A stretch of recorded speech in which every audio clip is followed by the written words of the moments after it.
بسم الله الرحمن الرحيم مركوبات waxaan u mahad celinayaa xarunta jaamac Umar Ciise oo runtii laf dhabar u ah bulshada ku dhaqan magaalada Nairobi gaar ahaan marka la fiiriyo dhaqanka hidaha suugaanta iyo si guud sooyaalka Soomaalida oo aysan ka marnayn wax akhriska iyo curinta iyo qoraalka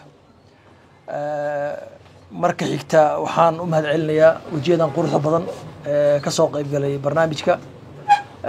rag iyo dumar bale ama lab iyo dhadig runtii waxaan u maleynayaa waa markii saddexaad oo aan buug ka soo jeediyo xarunta jaamac Umar Ciise buugii koobaad wuxuu ahaa halgankii Nelson Mandela iyo sababuhu ku bilowday iyo marxaladuhu soo maray kii labaadna wuxuu ahaa sida ay waxaa qoray nin Masaari oo runtii saxafi aad u weyn ahaa waxaa la buugaas mu'amara fi Afriqiya shirqool iyo dabinada Afrikaanka loo dhigay ayuu si guud ku saabsan yahay laakiin buugu si gaar ah wuxuu uga sheekeynayay Soomaalida iyo Soomaaliya ayuu si gaar ah uga sheekeynayay buugga saddexaadna ay hadda ka sheekeen waxaa la dhahaa 10 khuraafaad ama 10 beenood oo ay Israel faafisay ninka waxaa la dhahaa 10 myth about Israel luqado badan baa lagu turjumay luqada lagu turjumay waxaa kamid ah Carabi waxaa la 10 khuraafaad aan Israel buugga waxaa loo turjumay Turki iyo Farisi iyo Spain iyo Portuguese iyo luqado badan baa loo turjumay buuggaan maanta ka sheekeyna marka waxaa la dhahaa waa 10 beenood ama 10 sheegasho ama 10 khuraafaad ama 10 wax oo ay Israel sheegato dawladeedana ku dhisto maxaa marka buugga u soo qaadanaynaa oo maanta uu muhiim u yahay marka koobaad waxaan ku noolahay adduun haddaan wax yar ku noqdo marka saddexda buug markaad fiiriso waxaad garan kartaa silsiladda in waxaan joognaa adduun gaar ahaan dadka ama muslimiinta ama Afrikaanka ama bariga adduunka ku nool la muquuniyo xoog waxay hanti iyo xoolal iyo dadnimo iyo taariikh lahaayeen xoog lagu qaatay ninba waxaa laga sheegay moogtahay ragnimo waxay iga soo hartay maya soo ma hayna haddaan akhlanayn dhagaaday waxay iga soo haray maya marka dal lagaa qaato dad lagaa qaato taariikh lagaa qaato moogtahay taariikhta waa la kala qaataa dhacdadaas markay dhacdo yaa warinaya taariikhda yaa qoranaya qofka awoodda leh waxa dhan markii lagaa qaato waxaa kuu furan halganku marka wuxuu noqon karaa ama waxaa kuu furan geylan halgan iyo geylan waa isku mid asalkiisu ereygaas uu ahaa geylan halganku mar dambe Soomaalidu qaatay sida aan ka maqlay abwaan dhoodaan abwaamiin ka soo yiri marka waxaa qofkii u furan inuu halgamo oo xaqi iyo xuquuqda uu leeyahay dal iyo dad ah uu soo ceshto haddii qofkii waayo marka inuu awoodtaa u waayo أضعف الإيمان ومحي وإنه قلبك كان نولاده أو وحنا دعي وديدو ما أنت بدن كانوا تاسر مرينا وحنا أرجنا ما أنت سلايف أوضة داورينا دبرجين يجماد يجنسايد هذه أضف الحن وغزة كسعود كورنا ما يربضن أدوه كسعودي ضد أيها هورنية ضد أيها كم عاشية ضد أيها وأركا إني جذنيان واجب ديني أنت يسوقون واجب سياسي يدور إلى العليان ما جرتوا ما أنت أود وبابا عليك كرتا أما الديارسن أما الدونيس إنه وبابا عليك تو ما جرتوا صوبته قفك مركا أتجيري ربطه أي نقولك وجوده ما أنت أما عرب له أما إسلام له أما أفريكان له وهاي ربان الله لك يركي هيستان إنه يكون أولادان ماشي dadkii nolosha haysteen ay hub iyo awood iyo military iyo iskaashiye sameeyaan marka buugan marka wuxuu muhiimadiisu ay tahay ama aan u akhriyeenaa maanta waxa aragtaa Gaza waxa ka socota dhibaato aad u culus dhibaatada aadka u culus ee Gaza ka socota dad inagana la mid ah oo bini aadam ah oo insaan ah oo dhiig leh oo dadnimo leh oo waalid leh oo walaal leh oo ehel leh oo caruur leh ayaa geysanaya la yaab maaha waxa la yaab mid asaga la mid ah in uu ku faraxsan yahay oo aaminsan yahay in uu qofka gudanayo waajib ay tahay inuu guto ama waajib diini ahaado ama waajib siyaasi ahaado heerkaas dadka maxaa gaarsiin ayuu buu ka sheekeynaya in qof aqoon-yahana professor وعي له رجل دين وعدوني هذا نن عيارتوية فنان qof iska caadi ah ay u arkaan reer galbeed oo dhan u arkaan in Israa'iil haday milli qof disho iyo haday laba qof disho iyo haday saddex disho mar walba iyadoo ay saxan tahay maxaa dawladaha kale marka ay hal qof uu qofku dilo loo wada kacaa oo adduunka oo dhan u qayliya oo warbaahinta u qabsada meesha aan live ka u daawanayno malaayiin kumanaan ka dhimanay hada waxay marayaan 70 ku dhig Soomaa dadka dhintay maxay u dhaqaajinayeen ma dhiig la'aan baa ma damir la'aan baa ma dadnimo la'aan baa mise waxaan waa wax laga shaqeeyay ayuu ka shaqeynaya buug marka sooyaalka guud ee xaqa iyo baatilka xaq iyo baatil markaan leenahay waxaa jira mararka qaar qof gaal ah oo qof muslim ah ka xaq leh ayaa jira mararka qaar qadaayaadku markay imaato ama nolol ha ahaato ama dal ha ahaato ama dad ha ahaato ama taariikh ha ahaato sidaba waxa khayrka iyo sharka loo lakooda qofku wuxuu fahmi marka aad taariikhda fahanto qaabka u socdo markaad fahanto ayaad dareemi kartaa maanta meesha aan joogno maxaa nageeyay su'aalaha Soomaaliya way burbursan tahay Soomaaliya iskama burburin sababa ayaa burburisay sababtoo ah qayb kamida burburka Soomaaliya iclaankii istiqlaalkii la socotay maalinka xornimada lagu dhawaaqay qayb kamida burburka ayaa Soomaaliya wadatay saas ma sababtoo ah yani maanta adiga hadii gacantaas iyo waaxda laga gooyo ma noolaan kartid Soomaaliya markii waxay dhalatay iyadoo ah qof aan dhameystirnayn ayay dhalatay oo haafa sadarteed burburka ay dawladda Soomaaliya burburtay qaybna waxay ahayd qayb siyaasi ah qaybna waa qayb ay ku dhalatay qaybna waa qayb dhaqaale qaybna waa qayb dadkii xukuumay ay geysteen marka aad dib u raacdo oo taariikhda dib u daraasiso ayaad ogaan kartaa waxyaabaha runtii waxaas oo dhan qoraaga buuga qoray waxaa la dhahaa Ilan Pape baa la dhahaa waa nin Yahuudi ah Israa'iili ah qoyskiisu waxay ka soo jeedaan Jarmalka laakiin asagoo 1948 ayaa wuxuu ku dhashay Haifa magaalada Haifa ku dhashay qoyskiisu waxay ka soo tageen Jarmal ama ay ka soo hijroodeen ama ay ka soo hayaameen sodomeeyada qarniga 1932 ayay ka soo tageen markuu dagaaladu aysan wali bilaabanin dagaalkii labaad adduunka laakiin Yahuuda xoog loo cadaadinayay dhibaato badan loo geysanayay ay ku noolaan laayeen Yurub ay qoyskiisa soo tageen Ilan Pape wuxuu ku koray Israa'iil sababtaas sanadku dhashay waa sanadka Israa'iil lagu dhawaaqay ka dawlad ahaan waa sanadkii lagu dhawaaqay wuxuu ku koray Israa'iil sahyuuniyadda Yahuud iyo sahyuuniyaddu waa laba kala wax waan sharxi doonaa dadka aad kugu saamoobo ayuu ahaa kadibna ciidanku ku biiray ciidanka Israa'iil ayuu ku biiray buuraha Golan Heights ama Jibal Jolan Suuriya ay ka haystaan dadka ciidamadii qabtay ayuu ka mid ahaa kadib qofku uu isbedelayaa noloshiisu nin qoyskiisu ay ka soo guureen Yurub oo dhaqaale haystay oo Israa'iil ku dhashay oo awood yeeshay oo carab oo dhan ka adkaaday qofku wuxuu isweydiinayaa muxuu qofku u heli lahayaa dawlad degan sababtoo Israa'iil maanta dhaqaale ahaan way fiican tahay Yahuudu dhaxdooda tacaamulkoodu aad ayuu u fiican yahay oo ugu fiican yahay carab islaam oo ugu fiican yahay dhaxdooda markay tacaamulayaan waa dad dimuqraadiya maxkamada leh qofna aan dhaxdooda aan la dulminaynin qofka markuu isweydiinayaa maxaan dagaal uga bixi laanahay maxaan burbur ugu jirnaa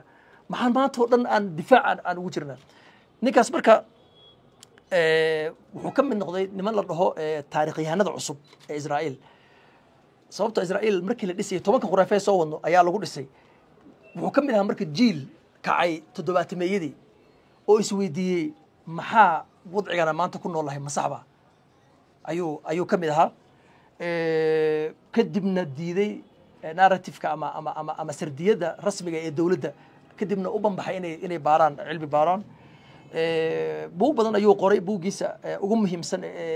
jaamacadii uu dhigay lagaga cayriyay ee uu kaga tagay waxaa la dhahaa the ethnic cleansing of Palestine ama tathir al-irqi fi Palestine ama dabargoynta Palestine buuga markuu qoray oo buug ay Israa'iil iyo Yahuud u arkeen buugi ugu dhiirana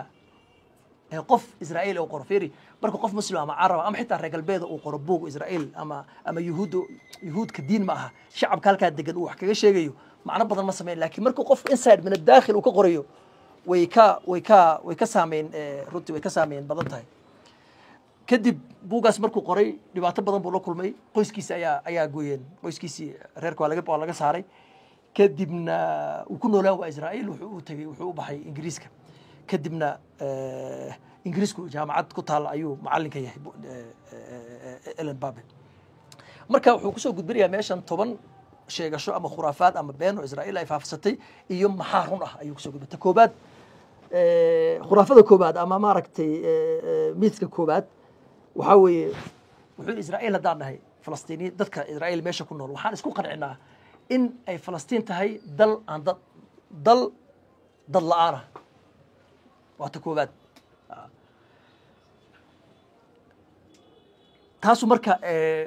aad iyo aad u sharaxaya wuxuu ka soo bilaabayaa marka Falastiin xilligii Roomaankii xilligii nimankii Byzantine ama Byzantine xilligoodii say ahayd juqraafi ahaan siyaasad ahaan dhaqaale ahaan xilligii islaamka ama ha ahaato khilaafada islaamiga ha ahaato ama Cuthmaaniyiinta ha ahaadaan ayuu ka soo sheekeynaya hordhacaas marka wuxuu rabaa inuu sharaxo Falastiin taariikhdeedii ma waxay ahayd dhul cidla horta marna ma noqotay dhul aan dad lahayn ma noqotay ayuu rabaa inuu dhaho maya marna ma aysan noqonin dal aan dad lahayn may noqon mar walba waa la deganaa wuxuu leeyahay waliba markii la fiiriyo dagaalkii Saliibiyiinta waxay ahayd meelihii ugu badnaa ee weerar lagu qaado ama Saliibiyiin ku qaadaan ama islaamku ha qabsado dhulkii ugu badnaa ee ay awooduhu ku loolamayeen ayay ahayd hadday marka dhul iska cilaa tahay oo wax macna lahayn see loogu loolamay ayuu rabaa ku dhaho maxay islaamku u dagaalameen oo Umar ibn Khattab u furtay maxay Roomaanku joogeen maxay Byzantine joogeen maxay Cuthmaaniyiintu kadib ay u tageen ayuu halka ka sheegaya sababaha marka wuxuu sharaxayaa oo kale sababaha loogu loolamay waxa kamid ah Falastiin waa dhul aad iyo aad hodan u ah dhul beereed ahaan waa dhul diimaha oo dhan muqaddas u ah diimaha oo dhan muqaddas u ah waa dhul qofka Falastiin haysta ee Falastiin xukuma Sham iyo Masar iyo Iraq kulli wuxuu dhaxdu u joogaa macnaha Qudus marka joogto Masar iyo Khaliijka iyo Iraq iyo Sham dhulkan Sham Suuriya iyo Falastiin dhulkaas oo dhan runtii qofkii haysta gacanta ku haya marka inta uu ka soo sheekeeyay buugga wuxuu ka sheekeynaya awood waqti badan uu gelinayaa aragtida ah Falastiin waxay ahayd dhul dad la'aan waxay ku dhisan tahay Cuthmaaniyiintu markay tageen wadanka dawladda Cuthmaaniyiinta ee Turkida waad garanaysaan markay tageen waxay tageen dhul dadkiisu aad u yihiin oo hodan ah dadka degan ay yihiin dad cajislowyaal ah aan shaqaysanin aan waxba qabsanin dhul dad yar oo dhul weyn jooga kadib dawladdii Cuthmaaniyiintu dadkii dhulkii ay ka kireysatay qaarna way ka gadatay dadkii markii dhulkii laga kireeyo lacag la siiyo ama laga gato way isaga tagaya marka dhulkii xilligii dawladda Cuthmaaniyiinta ayay ka tageen Falastiiniintu dhul cilla ayuu ahaa Ellen asagoo taadiida wuxuu leeyahay markii ay dawladda Cuthmaaniyiinta imaanaysay dawladda Cuthmaaniyiinta wadanka yuhuud waxay ahaayeen 2 ilaa 5 masiixiyiintuna waxay ahaayeen 10 ilaa 15 inta kale muslimiin bay ahaayeen marka dhul ay degan yihiin dad lagu qiyaaso marka iyada dhur Cuthmaaniyiinta xilli imaanay milyan ku dhow oo 15 masiixiyiin 5 yuhuud inta kale muslimiina see 48 ee cillo noqon karta markii la keenay waxaa jirta aragti uu soo guurinayo oo ah dhaxdooda markay sheekaysanayaan arrinta waa arrin ay dadka u sheegayaan si loo siiyo dhulka laakiin dhaxdooda markay sheekaysanayaan wuxuu leeyahay Ben Gurion inuu yahay filaya waxaa la weydiinayaa Falastiin markii loo diray dadka waxaa la diray dad dhul bixiyeen ah ama sahan yaa la diray sahanka markay tageen ay soo noqdeen waxay dhaheen niyow waxay dhaheen caruusadu way qurux badan tahay laakiin way rag badan tahay caruusadu waxay ka wadaan Falastiin marka xilli dhulkaan tagnay yuhuud hadaan nahay waa dhul aad u qurux badan aad u fiican laakiin way rag badan tahay macnaheedu waxa waa iyaga laftigooda markii la akhriyo mudakaraadkii iyo buugta ka tageen waxay cadeynaysaa inaysan dhulkaas una marna cidla noqon waxaa kaloo meesha ku jirta markii Israa'iil ay meesha tagayeen xilliga iyada ah Falastiin waxay la mid ahayd dhulka islaamka la mid ahayd dawlad marka iyada ka dawlad ah ma jirin Soomaa dawlad ahaan ma jirin Cuthmaaniyiinta haystay Dimashq ayaa looga talinayay waxay la mid ahayd mujtamacaadka carabta ay ku noolaa ayay ahayd mujtamacaadka carabta waxa isku dhex bursanaya ama loolan ka dhaxaysa saddex aragti mid waa aragti qowmi ah oo ah aragti qowmi oo ah in carab oo dhan ay midoobaan Falastiin dadka qaybta ka ahayd loolankaad meesha ka socdo aragtida kale ee ku dhex loolamaysa xilligaas carabta waxaa waaye aragti islaami ah oo ah dowladaha islaamka oo dhan inay hal dal noqdaan aragtida saddexaad ee ku dhex loolaysa aragti wadaniyeed oo ah in Falastiin ay dowlad noqoto waa sida Sykes-Picot dowladda dhaliyeen inay Falastiin dowlad noqoto Suuriya dowlad noqoto Urdun dowlad noqoto Soomaaliya dowlad noqoto saas oo kale marka wuxuu leeyahay doodaas dadka Falastiin dadka hormuudka u habayeenba haddii marka ay dal la'aan meeshu tahay seebay doodahaas uga socdeen ayuu ku sheegaya waxaa la mid ah aragtidaas waxaa la mid ah aragti waxaa jirta Soomaalida dad aaminsan baa jira aragti gooni ugoosada dadkaas waxay ku doodaan Soomaaliya wax la dhama jirin oo siyaasi ah ama xal lama jirin ayay dhahaan okay waa run laakiin dood halkan oo kale ka soo galaysa waxaa jiray hadda ninka wuxuu ku leeyahay waxaa jirta Falastiin dhaqan leh af la yaqaan ku hadla dhaqan leh diin leh meel ay degaan leh oo lagu yaqaan dhulkan Falastiin baa la dhahaa dadka qofka Suuriya degan markuu soo tagay uu garan inuu u socdo Falastiin xitaa hadaysan dowlad siyaasi ah ka jirin wuu garanayaa inuu u socdo Falastiin u socdo Soomaali saas oo kale ahaayeen haddaysan dowlad siyaasi ah jirin xataa Soomaalidu waxay lahaayeen af iyo dhaqan iyo diin iyo taariikh iyo sooyaal iyo juqraafi ay ummadaha kale qofka oromada ah marka uu socdo xaguu aadaya dhul Soomaali ayuu aadayaa markuu dhulka oromada ka soo tago ninka kaambada halkan degan markuu u baxayo gaaris dhulkaas uu tagayo waxaan ka hadlay dowladaha ka hor dhul Soomaali ayuu u socdaa qofka marka muhiim ma aha in aad dowlad leedahay muhiim ma laakiin waxa muhiim ah in aad leedahay wax ka soocay ummadaha kale ka soocay oo lagu garto ama afa ama dhaqan ama hidda wuxuu leeyahay qodobka koowaad ku soo gabagabeynayna dadkii markii loo sheegay in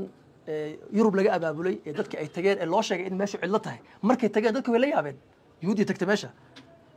1900 iyo afartii ayay tii koobaad ahayd baan filayaa way la yaabeen waxay dhaheen meesha anagu waxaan loo sheegay dhul cidlo ah laakiin waxa u tagay dhul camiran oo dekadihiisu ay camiran yihiin oo wax ka soo degay oo ganacsi leh oo dhulkiisu ay shaqeynayaan oo beerihii lagu yiri fiiri inaad aad u maqsheen baa laga yaabaa aad u mutaabacisay yuhuud ereyga beer inay aad ugu soo celceliyaan sababta Yurub markay joogaan waxaa loo diiday inay wax lahaadaan fiiri Yurub wuxuu ahaa fiiri adduunka warshadaha ka hor dhulka ayaa macno lahaa sadarta qofka dhul haysta ayaa hodan ahaa yuhuudda maadaama loo diiday in Yurub dhul ku yeeshaan ma yeelan karaan way degi karaan meelo waxay degi karaan koona oo aad runtii u foolxun laakiin dhul ma yeelan karaan markay tageen waxa loo sheegay dadka lagu kacay waxay dhul aad idinku leedihiin iyo beeraha u tagisan ilaa bihabli min Allah wa habli min an-nas yuhuud intay gaar u istaagaan dawlad gaar ma noqon karaan oo isku filan ma noqon karaan waa in ay dad ku tiirsanaadaan ama waa inay diin haystaan oo Ilaahay xarigiisa ay haystaan ama waa in ay dad ku tiirsan laakiin dad mujtamac oo isku filan oo gaar u istaagi kara ma aha marka wuxuu leeyahay waxa aslan aragtidaas waxay aragti masiixiyad oo salaf ku haysa si uu Ciise u soo laabto waa in Qudus iyo Falastiin ay noqoto dhul masiixi ah Ciise ma soo degay ku leeyahay ma soo laabanayo ilaa dhulka dhul masiixi ah noqdo talabaad waxa weeye yuhuuddu marka Yurub la joogay dadkii way dhaxgali waayeen yani mujtamacii ay la noolaayeen way dhaxgali waayeen way la noolaan waayeen waxay noqdeen mujtamac la takooray noqdeen waa mid talabaadna boqolaal sano iyo kumanaan sano Yurub deganaa diinta masiixi way qaadan waayeen marka mujtamacan ku dhaxgalaynin oo kula noolaanaynin diinta adeed aaminsan tahayna aan qaadanaynin waxa ugu fiican u sameyn karto waa in aad iska rarto mujtamac waliba loo arko markii loo arko mujtamac dhib badan oo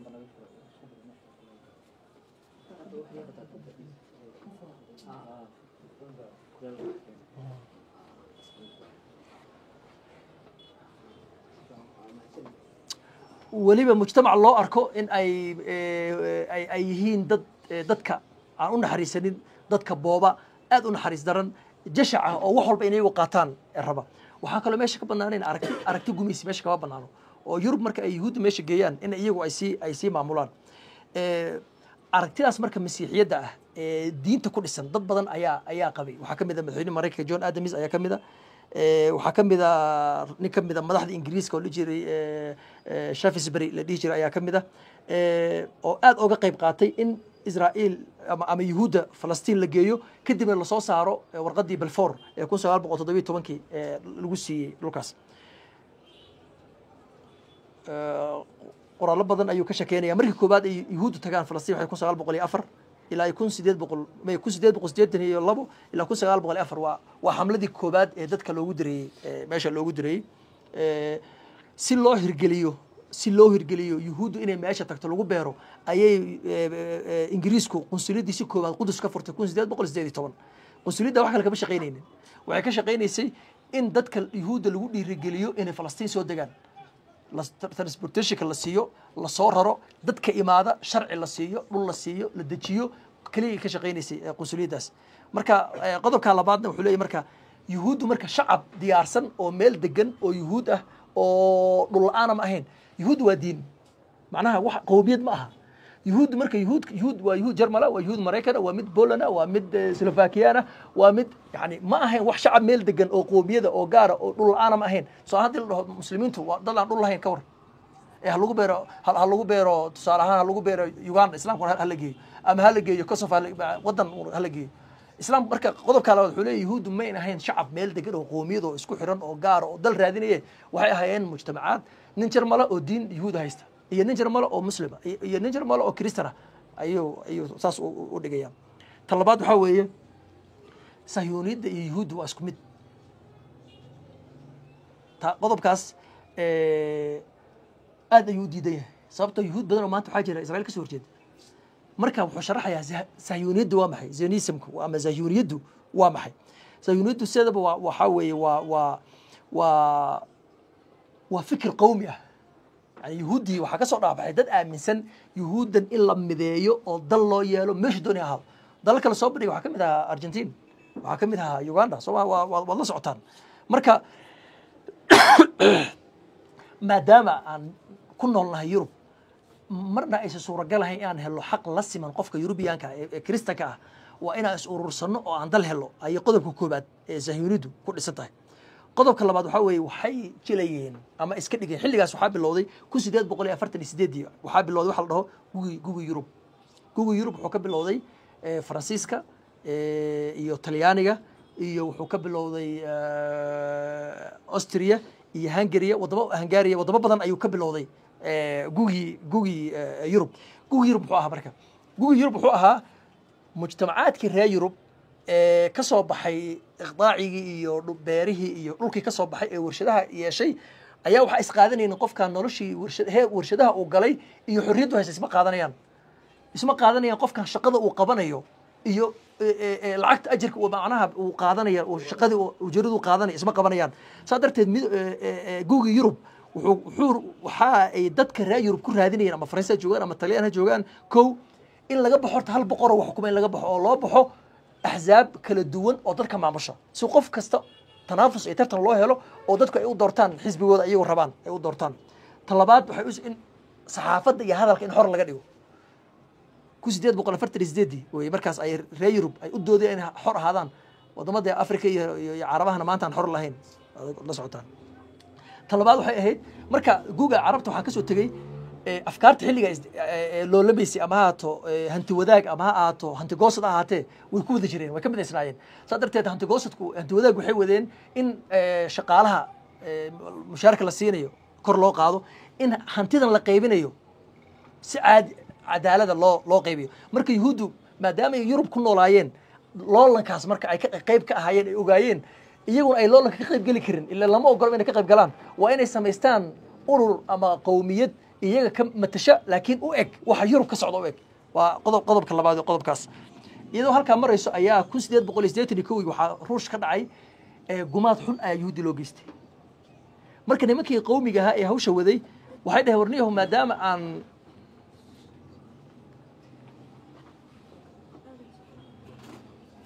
شهر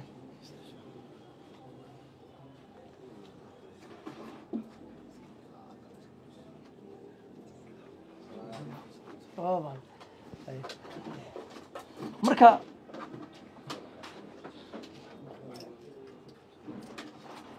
iyadoo dood halka marayso oo sahyuuniyadii ay wali aas-aastay ayaa 1818 ayaa waxa ka dhacay ruushka ayaa gumaad xun yuhuudi loogu geystay taas ayaa marka waxay ka dhigteen in ay fikirkoodii yuhuudi ka gadaan oo ay dhahaan urniyo maadaama aan Yurub ku rafaadsannahay waa inaan raasano dhul inagu aan leenahay marka sahyuuniyadii soo baxday yuhuuddii kale say u arkayeen marka yuhuudda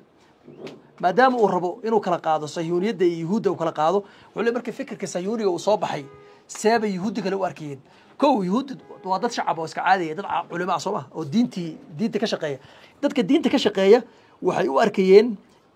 fikir almaani ah oo cusub oo yuhuudda ka qaadaya diinta dhaqanka iyo qiyamka ka qaadaya ayuu arkayeen aad ayuu la dagaalameen dadka culimada diinta yuhuudda aad ayuu la dagaalameen way ka soo horjeedseen waxay u arkeen inuu yahay wax allaale waxay aaminsan yihiin ee diina iyo qiyama ee ka hor imanaya ayay aaminsan yihiin waxay aaminsanaayeen in fikirka sayuuniga uu yahay fikir dadka mujtamaca yuhuudka ka dhigaya mujtamac almaani ah oo diinta ka fog aad ayuu la dagaalameen laakiin waxaas oo dhan markii Israa'iil ay dawlad noqotay inta badan way fikirka u haray macnaha markii sayuuniyadu bilowga ahayd yuhuudi Yurub ku nooleed aad ayuu la dagaalameen dhaqan ahaan bay la dagaalameen diin ahaan ula dagaalameen waxay arkayeen niman waxa inta dheer diin ahaan kaliya waxa dheer waxay u arkeen niman juduurtii iyo xidadii ay lahaayeen ay Yurubka ka qaadaya oo geenaya meel aysan xiriir la lahayn geenaya wadamadii waxaan soo takayloonay wadamada Soomaaliya wadamadii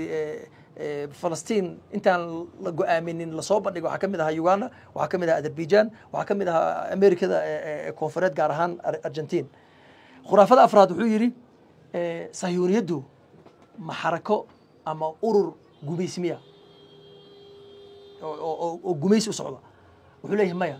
waa urur u socda adoonsi u socda farqa u dhaxay qof markuu rabo inuu gumeysto iyo markuu rabo inuu ku adoonsado farq weyn ayaa u dhaxay marka farqigaas ayuu sharxaya marka hadda aad aragto yuhuudda dadka aad bay u leynayaan u gumaadayaan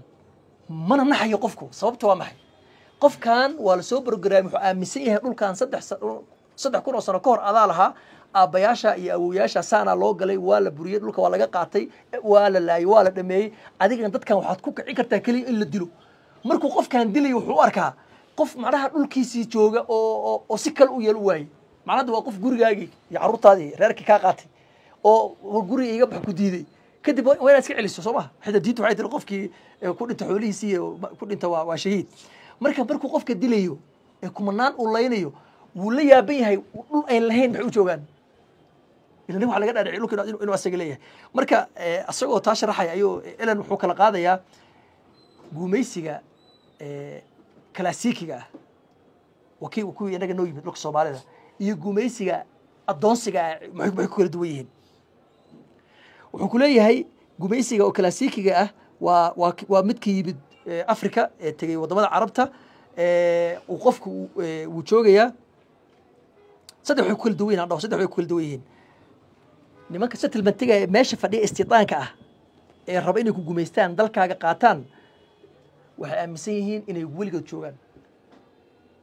ayay aaminsan yihiin waxay aaminsan yihiin in ay dhulkan iyagu leeyihiin hadda wadamada reer Yurub ay u degeen inay lahaadaan Afrika waxa kamid ah South Africa waxa kamid ah Ghana waxa kamid ah Kenya inay lahaadaan oo iska tagin weligood wadamada ay u degeen ayaa kamid ah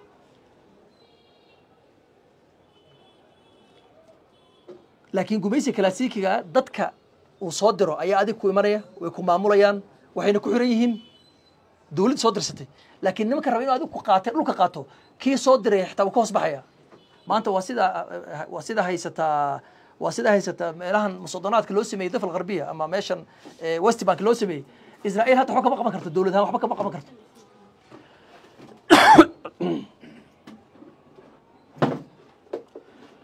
gumaysiga oo classic-ga hore la yaqaanay wuxuu u socdaa in uu resource ka qaato macnaha wadan buu imanaya wax allaal wixii ila dhaqaale ayuu qaadanaya ee wadanka yaalay macdana ee dahaba ee dhaqaale uu qaadanaya laakiin gumaysiga adoonsiga ah dhulka iyo dadkaba inuu qaato raba waxa qodobka saddexaad way see dadka ula dhaqmayaan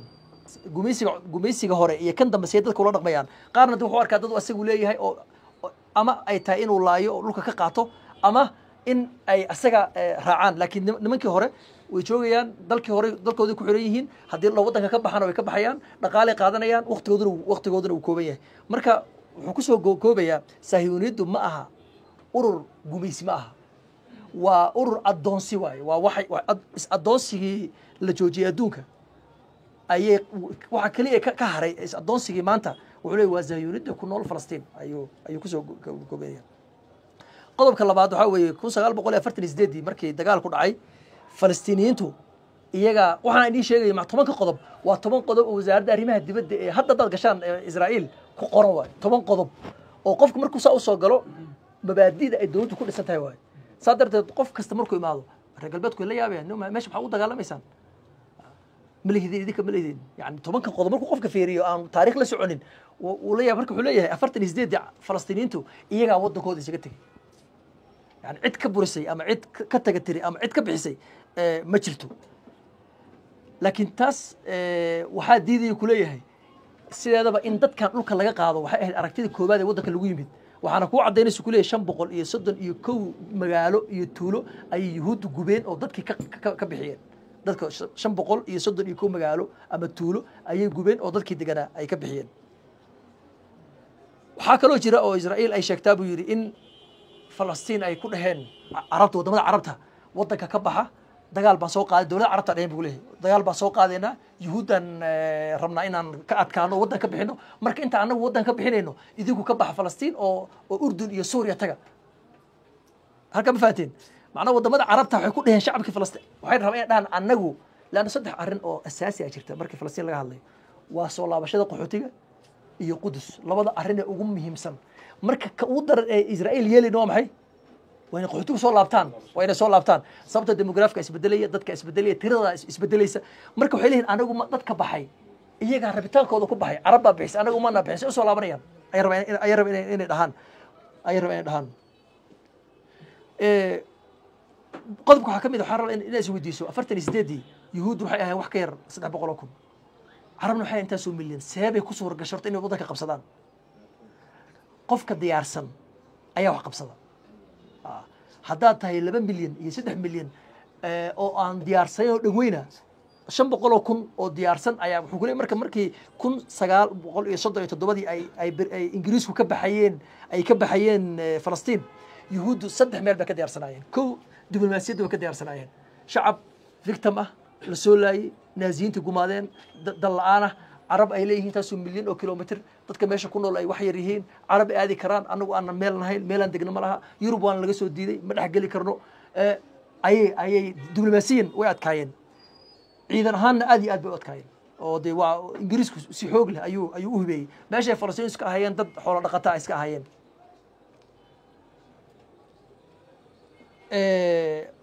قضب كاس وحاك كلو كحيجو وعبار كشكينيا هذا وحال وضع معلمها فلسطين إلا اعترافه فلسطين إلا اعترافه أساسي كل سنة تمام بحي وحالك لبد الدولة حالك لبد الدولة ديالها بتقنا وأركت إسرائيل حلقة أيضا إسرائيل أيها وحي أقولاتي عربت فيري وأنا قاعد أقول شيء قاعد أقول حاجة صهر ما فلسطين تحيي لك أنا إسكله مركز نيك لك ودقي هاي دولة بكل نقطة تدك ولينا يا لكن جودي هيسا waxaa ku jira in aysan in macnaha uu dhulka ulahayn dood dheer kadib iyo qarabada midoobe iyo dood wuxuu warniyo aan laba dawladood aan noqono laakiin Israa'iil maxay filaysi in carabtu yeeleen in carabtu ay doonto maya oo ay qarabada midoobe ku dhahaan maadaama carab diiday wakaas nimanka dawlad ma rabaan carabta ayaa yeeshay xal dawladeyn in xalka laba dawlad in xal laba dawlad laga dhigo markii carabti yeeshay دهن وايه لبد دولة وان قلنا هي عربتوا حي ربما ما حي وبقول كذا لواتن إن الله سبحانه يعني سديت بقول كذا إن إسرائيل قاطع بقول كذا لواتنا أي فلسطين تقاطعن ويدي دارنتي إسرائيل هذا ما أقول حل دولتين إيه أنا كاني ما أقول هذا حتى هدي له هم قاعد محلها الصومال محل الضفة الغربية ما الصومال دانتي كلبه دانتي كلبه قاعد يمرك قسمه دانتي كلبه ما أنت dhulkii waxa loo kala bixiyay ABC waxa lagu qiimeeyaa inta Israa'iil maamuli karto iyo waxay maamuli karin dhammaan maanta haday qaataan oo kaliya soo reebaan ma ogolaanayaan dawlad hadda maxamed Cabbaas Shale wuxuu sheegay in ay rabaan in noqdo dawlad Falastiin hub lahayn Soomaa xitaa dawlad Falastiin hub lahayn Israa'iil ma ogolo hub la'aan oo booliis iyo dawladda hoose iyo waxa ka shaqeysa ma ogolo qodobka 6 waxa weeye kun sagaal boqol lix iyo toddobadii dagaal aad u xoog badan baa carabiga dhex maray Israa'iil dagaalkaas 5 beri ayaa Israa'iil waxay ku qabsatay dhammaan wadamadii carabta ee la dagaalamay oo dhan bay ku qabsatay 5 maalmood gudahood 5 maalmood 1 2 3 4 5 waxay qabsatay Siinaa waxay qabsatay Qudus oo dhan bay qabsatay waxay qabsatay buuraha ay ka haysato hoolan ka haysato xitaa Urdun ay qabsatay dagaalka marka waxay dhahaan waa dagaal aanan option ma haysan inaan qaan ku qasbanayn ana inaan Qudus qabsano oo aan Siinaa qabsano oo aan buurahaas Golan qabsano Golan had qabsano waan ku qasbanayn sababtoo ah haddaanan dagaalka gali lahayn waan la soo weerin lahaa waan annaga la soo weerin lahaa wuxuu ku leeyahay laakiin aqeedada Israa'iil waxa kamid ah dawladda in 1948 horta Israa'iil xagee u socotaa markooda waxay socotaa Israa'iil kubra soo wala socotaan Israa'iil weyn oo ilaa Suudaan ilaa Madiina ilaa Sacuudiga oo dhan ilaa Masar Urdun waxaan oo dhan ay u socotaa marka waxay leeyihiin 1948 ayay naga khaldantay markaas ay ahayd inaan wada qabsano dhulka oo dhan markaas ay ahayd laakiin markaas dadkii awooyaashana aad u hayraayeen oo in yar dhul yar ayay noo sameeyeen hadda marka waa inaan saxno maadaama hadda awood leenahay saasay ku wada qabsadeen marka qodobkaas lixaad waxa weeye macnaha dagaalada Israa'iil galayso ama Gaza haato ama Masar ha la gasho ama Israa'iil la gashay waa dagaal xadgudub ah ee ma aha dagaal ay ku qasban yihiin ma aha qodobka labaad waxa weeye Israa'iil waa dawladda kaliya ee dimuqraadi ah ee bariga dhexe ku nool arrintaas aad ay ugu galantay Israa'iil aad ay ugu galantay in macnaha ay tahay dawladda kaliya ee dimuqraadiga marka wuxuu soo sharaxayaa maxaa dimuqraadiyad lagu noqdo horta dimuqraadiyadu iska sheegasho ma aha hada Itoobiya maxaa la dawladda dimuqraadiga Itoobiya Soomaaliya dawladda ka caanka maxaa la jiray Afrika oo dhan dawladda dimuqraadi raacsan ma jiro dimuqraadi ma dimuqraadiyadu waxay leedahay shuruud waxay leedahay wax lagu qiimeeyo oo hadii la waayo ay soconaynin marka wuxuu leeyahay dawlad dadkeeda lana Falastiiniyiintu hadda maanta 5% bay ka yihiin dadka Israa'iil ku nool adoonsi ku nool oo aan xuquuq u ogoleyn dawlad aan ogoleyn in uu qofku mabaadi'da dimuqraadiyadda uu hirgeliyo Falastiiniyiintu xisbi ma samaysan karaan ma dhihi karaan war aniga masiirkayga anaa ka tashanay ma dhihi karaan maya qodobkaas marka waa qodobka Israa'iil marka Mareykanku hadlay waxa dhahay waxaan difaacaynaa dawladda dimuqraadiga kaliya bariga ku nool ma aha dawlad inaysan dimuqraadi ahayn marka laba arrin in la kala qaadaa muhiim ah Israa'iil marka ay yuhuuddu iyagu isla dhaqmayaan waa dimuqraadi laan ma jiro intay doorasho dhacdo nin macnaha aan ku soo bixin ma qaadan karo qofka ugu hooseeya ninka ugu sareeya maxkamadda waa siman yihiin laakiin dalka ay xukumaan yuhuud kaliya ma aha carab baa ku nool kristan baa ku nool dadkaas marka kale say u nool yihiin marka qodobkaas waxa waaye wuxuu sheegay inay tahay dawladuhu dadka way xiraan soo ma laakiin iyadu 70,000 ay saa ku dilaysaa Israa'iil marka wuxuu xagee dimuqraadiyad iyo qof fikirkiisa uu ka hadlay oo la dilay xagee isaga imaanayaan marka qodobkaas waa qodob aad iyo aad muhiim ah inaysan ahayn dawlad dimuqraadiya aysan ahayn dawlad qaanuun iyo dastuur iyo sharci ka shaqeeyo ayuu qodobka 7 kaga hadlayaa qodobka 8 wuxuu kaga hadlayaa Oslo waxay ahayd 1993 ka hor kiiska Falastiin markay 6 iyo 8 wadanka wada qabsatay oo Gaza ay qabsatay daanta galbeed Soomaa ay qabsatay dhulkaas waxay kala hadli jirtay Urdun macnaha way diidanayd yuhuuddu 93 ka hor way diidanayd inay qof Falastiiniya la fariisato oo la hadasho oo ay wax isweydiiyaan Urdun ayaa meeshan taariikh ahaan maamuli jirtay iyaga ka hadlayna sababta markay diidan yihiin Urdun waa dawlad kale meesha ma sheegan karto laakiin Falastiiniyiintu waa dadka anaa lagu leeyahay qofkii moogtay marka laba fariisan 1993 ayaa dawladda Mareykanka madaxweyne Bill Clinton ayaa Washington wuxuu isugu geeyay ninkii ahaa Yasser Arafat Isxaaq Rabin iyo Shimon Peres oo marka wasiirka arrimaha dibadda ahaa iyo wasaarihii Itoobiya wasaarihii Israa'iil ayuu isugu geeyay markuu isugu geeyay wuxuu warnay wada hadla is-i'tiraafa okay nimankii Fatah inta ka hor waxay ahaayeen urur adag oo gobonimo doona oo dagaalama oo diyaarada afduubta oo wadamo weerara oo amaliyad aad u adag fuliya ayay ahaayeen oo aad u adag marka xaruntooda waxa way Tunis bay joogaan markaas وحالي إسرائيل سكس أول بدن تاني من كان قف كان إنه نتربه وحبك ما قام كرت لكن nimankii dagaalamayay la heshii iyaguna dawladnimo u ogolow maamul u ogolow inay Falastiin iyaga maamulaan iyaguna xogta halganka adeeg ugu soo wareejiyaan Oslo waxay dishay Hamas ma soo baxday Hamas yaa yaqaan Hamas wadaado meel iska fadhiyo oo tacaawuniyaad iyo iskuulo iyo raashin ka shaqeeyaan cid taqaan ma leh laakiin markii ay 93dii heshiiskii u dhacay Oslo ayaa waxa halgankii ruuxdii baa laga qaaday macnaha Yaasir Carafa ragii la shaqeynay waxay noqdeen hadii lamaanta nin baa raba inuu dagaalamo ama Israa'iil wax gaarsiiyo iyaga u sheegay tasiiq qabni Allah in la isla shaqeeyo marka arinta ugu muhiimsan oo maanta Oslo waxay ka dhigtay Falastiiniyiinta waxay ka dhigtay dad halgamaya waxay u bedeshay dad raba inay ku noolaadaan gumaysiga hoostiisa oo lacagaha ay reer galbeedku siiyaan iska qaata oo caruurahoodu ay dibadda wax uga bartaan oo qofkii soo dagaalama qofkii dhawaan dagaalamaya war ninkan aan khaldan hal dilo ayay ka dhigtay marka Oslo waxa asal halka laba dawladood Israa'iil markaa waxay ogolaatay in horta 20 ay suuragal ahayn 20 dhul naga boqoy dhayn dhul 10 ah ha maamusho waa koobaad talabaad halka labada dawladood wuxuu ku taagay in Qudus qaybta bari ay Falastiin caasimad u noqoto wuxuu Qudus ma soo agmari kartaan qariyo tuulo la dhaho Abu Yas tuulo la dhaho oo aan aad uga fogeyn Qudus iyo caasimad ka dhigta shardi waxa ah marka iyada waxay ogolaayeen inay dawladdu noqoto dawlad aan hub lahayn dhaqaale lahayn siyaasad arrimo dibad lahayn saddexdaas waxa ka Israa'iil baa u haynaysa hubka dhaqaalaha iyo siyaasadda arrimaha dibadda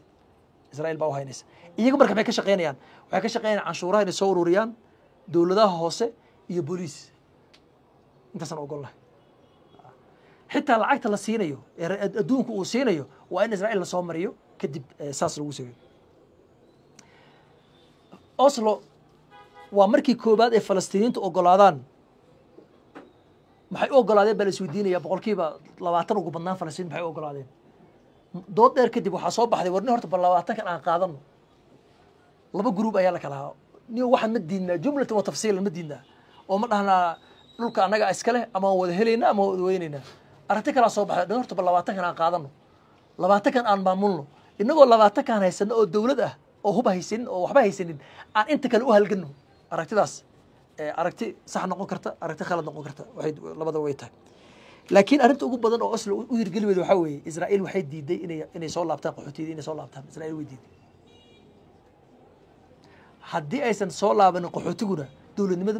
ma jirayso dawladnimo Falastiin loo ma jirayso sababtoo ah dadkan xoogga wadankooda looga saaray hadda waxa jirta meel aan u maleynayo inay Tel Aviv ku taalo ama agteeda tahay gumaadkii ugu xumaa ee dhacaal loo geystay ayaa meesha lagu geeyay ugu yaraan waxa lagu dilay dhowr kun oo qof ayaa lagu dilay hadda waa baakin gaari lagu baakimo waayo si loo tirtiro ay taariikh iyo in meesha magaalo ahayd in loo tirtiro marka qaxootiga inay soo laaban waayaan macnaheedu waxa waaye in la tirtiro xusuus in la tirtiro taariikh in la tirtiro qofkan jiilka calaaqada la wadankan uu dhintay Soomaaliya awgii uu dhintay ayada way dhimatay abtiga adeerada waa dhinteen adaa soo haray adii marka qofka waxay kala dhaxleen furay kala dhaxleen guri aan ku lahaan jiray meeshaas markii lagu diiday soo laabato jiilka shanaad Falastiin maxaa ka galay waxba kama galin qofkii wadan kale u yeelanaa taariikh kale u yeelanaya midda sagaalaad waxa waaye arinta Gaza ayuu runtii aad iyo aad uga sheekeynaya waqtiga laga yaabaa inuu nahayo Gaza marka wuxuu leeyahay waxay soo koobaysaa arinta Israa'iil ka rabta Falastiin wuxuu kaloo iyadana aad uga sheekeynayaa Hamas ma arag xisaab misama marka wuxuu soo qaadanaya hadii dhul aad leedahay laga dhaco laga boobo laga qaato taariikhda la qaato ganacsiga la qaato oo beeraha la qaato qof aan dagaalamin adduunka ma jiro markaas wuxuu khulaasada buugu gaaray waxa weeye Hamas ma aha urur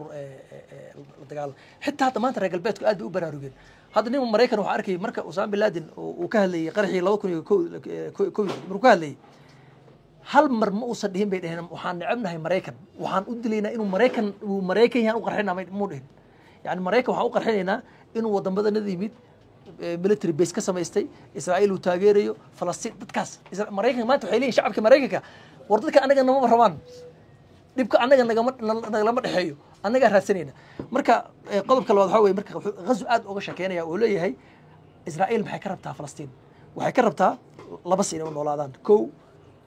in meel lagu ururiyo sida ghazo oo kale oo korka laga furo oo biyaha gelaya biyaha israa'iil ka jirta marka rabto korsada ka jirta baasiin ka jirta marka inta halkaa ku jiraan adduunka dawlad kale saa laga yeelaa ma jirta inay mujtamac 2 milyan ah intay meel geliso xilliga rabto biyo sii deys xilligii doontan ay ka jirto ma jirto marka wuxuu leeyahay Gaza waa calaamad tusaysa Israa'iil horta waxay rabtaa in Falastiin oo meel isugu geyso inta rabto disho inta rabto biyo siiso inta rabto korontada ka jirto ay rabtaa waxa intaas oo ku jira dagaalada Israa'iil ay gelayso 2006 ka soo bilow ilaa 2008 2014 ilaa midka maanta jooga dagaaladaas uu ka sheekeynaya dagaal ma la dhihi karaa maya asagoo wuxuu leeyahay waa gumaad yani waa genocide mise Israa'iil wuxuu ku leeyahay difaac nafta difaacaya nafta qof wuxuu ku difaaci karaa qofka hadduu ku rabaaxo difaac waa maxay waa inaad rabaaxdo soo maaha laakiin marka adiga rabaaxdo inta meesha fadhido haddaan dilo difaac maaha marka dagaaladaas iyo qaabka ayuu aad uga sheekeynaya arrinta ugu dambaysa wuxuu leeyahay ma suuragal baa qodobka tobnaad halka labada dawladood suuragal ma yahay adku soo doob wuxuu leeyahay suuragal maaha sababtoo Israa'iil ma yeelayso in ay jirto dawlad aan Israa'iil ahayn inay meesha ka taliso xitaa haddii 5% ee Falastiiniinta ogolaadaan waana runtii oo nin dal haysta oo dhul haysta muxuu kugu siinaya tuukhadu dunya khilaaba adduunka xoog baa lagu qaataa ma jiro qof ku dhahayo walaal dhulkayga waa kane waan kaaga tanaasulay qaado dawlad noqo marka intaasaan kusoo gabagabaynaynaa buuggan wuxuu muhiim u yahay qof kasta oo raba inuu fahmo maxaa la isku haystaa mujtamaca Israa'iil waa mujtamac ka ganacsada caadifada ka ganacsada waa mujtamac laga dhaadhiciyay dhulkan inay iyagu leeyihiin in dadkan meesha jooga ay dad doola yihiin in dhulkan uu hadda qaatay awiyadii ay lahaayeen kulli waana been waana khuraafaad 10 qodob anu hadda waan soo koobay si aad u qoto dheer oo qofka buugga akhriya uu dareemayo inaysan wax dambe ugu dhinayn ayuu runtii buugga uga sheekeynaya haddii jiraan dad runtii turjumi karaan in la turjumo af Soomaali loo turjumo runtii aad iyo aad baan yaan ugu boorinayaa waad mahadsantiin dhammaantiin السلام عليكم ورحمة الله